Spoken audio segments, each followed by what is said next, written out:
What's up, guys? Welcome back to the channel. I am with my friend Kyo here in Inari, Fushimi, Kyoto, Japan. We stumbled upon this little nature area, ran into some birds, some fish, some koi fish, and a cat, all converging on the same spot. The moment got a little contentious, but yeah, this was some of the antics and things that we actually ran into on our way up to the top of Inari Fushimi in Kyoto. It wasn't supposed to be a hike. It wasn't challenging at all, but it took about an hour to hike to the top of Inari. So if you're ever in Kyoto, Japan, please go visit this temple. It's very beautiful, as well as all the other temples in Kyoto, Japan.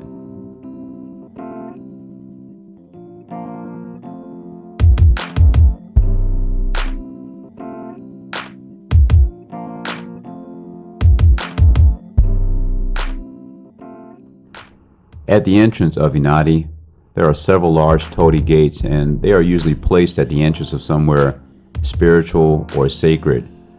I noticed some people actually stopped and bowed before passing through.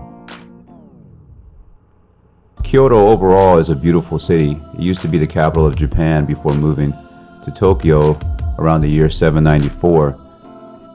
Here I saw so many temples, I visited so many shrines and castles, but Inari was my favorite. Here is the place where I saw the most kimonos on the street.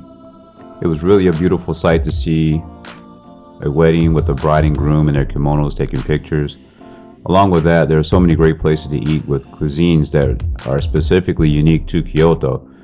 I had a traditional breakfast of tsukimono, which is pickled vegetables. Yeah, I'll try almost anything at least once.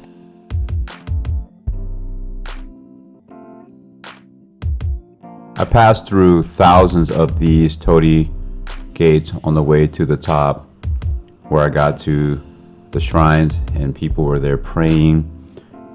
I've read that these gates began being constructed around the year 711, and the concept behind it is the more gates you go through, the more sacred, the more spiritual area you are entering. The foxes here, kitsune in Japanese, have a grain of rice in their mouth, and they're considered to be a spiritual messenger, having connections with the farmers and the sacredness of rice. Along the way to the top, I saw thousands of box with the little red bib placed on each side of the Torii Gate and all throughout the shrine prayer areas. Much like if you've been to Okinawa, you'll see the shisa dog placed on each side of the entrance to businesses and homes.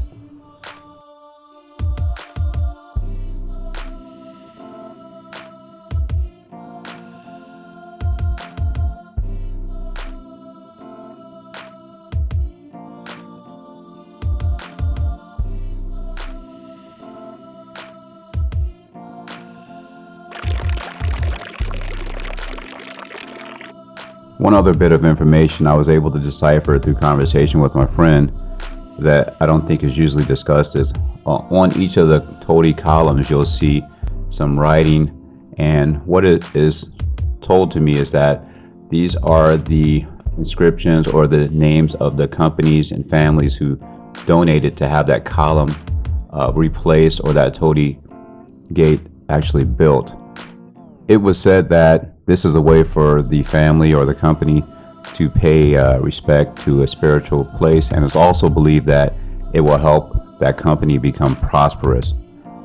I also see it as a clever way to get some advertisement.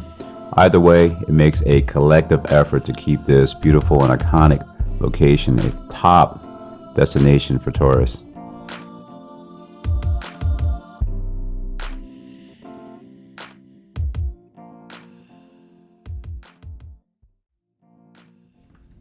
Hey, so we made it to the top. Yes. Yeah, this wasn't supposed to be a hike, but it ended up being a hike. Oh, I don't know, what, 272 feet? Nah, it's got, no, 272 meters? meter. Yeah, yeah, maybe like 500 feet. But anyway, we made it to the top. Yay! Finished the water. Now we're going down. So yeah. And yeah, so my battery's almost dead, but just wanted to just say, hey, there's the top. We made it. It's called Mount Inari. Inari. Mount- Fushimi-Inari. Fushimi-Inari. To the top of Mount Inari. So, all right. So now we're going down and gonna eat something. Eat something. Bye. Bye.